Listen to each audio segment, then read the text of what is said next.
ಪಾಟೀಲ್ ಅವರು ಸಮರ್ಥಿಸಿಕೊಳ್ತಾ ಇದ್ದಾರೆ ನಮ್ಮ ಮೆಟ್ರೋ ದರ ಹೆಚ್ಚಳಕ್ಕೆ. ಅವ್ರು ಹೇಳ್ತಾ ಇದ್ದಾರೆ ದರ ಏರಿಕೆ ಆಗ್ಲೇಬೇಕಲ್ವಾ, ಪೆಟ್ರೋಲ್ ಡೀಸೆಲ್ ದರ ಹೆಚ್ಚಳ ಆಗಲ್ವಾ ಅಂತ ಸಾಹೇಬ್ರು ಮೆಟ್ರೋ ದರವನ್ನ ಫ್ಯೂಯಲ್ ಪ್ರೈಸಿಗೆ ಕಂಪೇರ್ ಮಾಡ್ತಾ ಇದ್ದಾರೆ.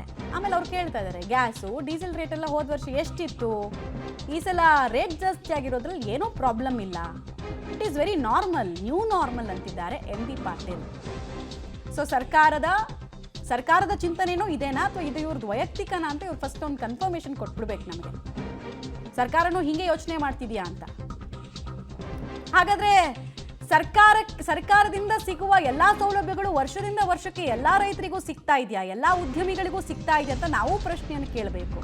ದುಡ್ಡು ಕಿತ್ಕೊಳ್ಳೋದಾದ್ರೆ ಸಾರ್ವಜನಿಕರಿಂದ ಕಿತ್ಕೊಳ್ಳೋದು ಸರಿ ಅಂತಾರೆ, ಕೊಡೋದಾದ್ರೆ ಯಾವುದನ್ನು ಕೊಡಲ್ಲ. ಅನ್ನಭಾಗ್ಯ ಅಕ್ಕಿಯಿಂದ ಹಿಡಿದು ಎಲ್ಲ ಲೆಕ್ಕ ನಾವು ಕೊಡೋಣವಾ? ಹೋದ ವರ್ಷ ಎಷ್ಟು ಕೊಡ್ತಾ ಇದ್ರು, ಈ ವರ್ಷ ಎಷ್ಟು ಯೋಜನೆಗಳು ನಿಂತಿದೆ ಅಂತ ನಾವು ಹೇಳದ್ವಾ? ಗ್ಯಾಸು ಡೀಸೆಲ್ ದರಕ್ಕೆ ಮೆಟ್ರೋ ದರವನ್ನು ಏರಿಕೆ ಮಾಡ್ತಾ ಇರೋದು ಕಂಪೇರಿಂಗ್ ಆಪಲ್ ವಿತ್ ಆರೆಂಜಸ್.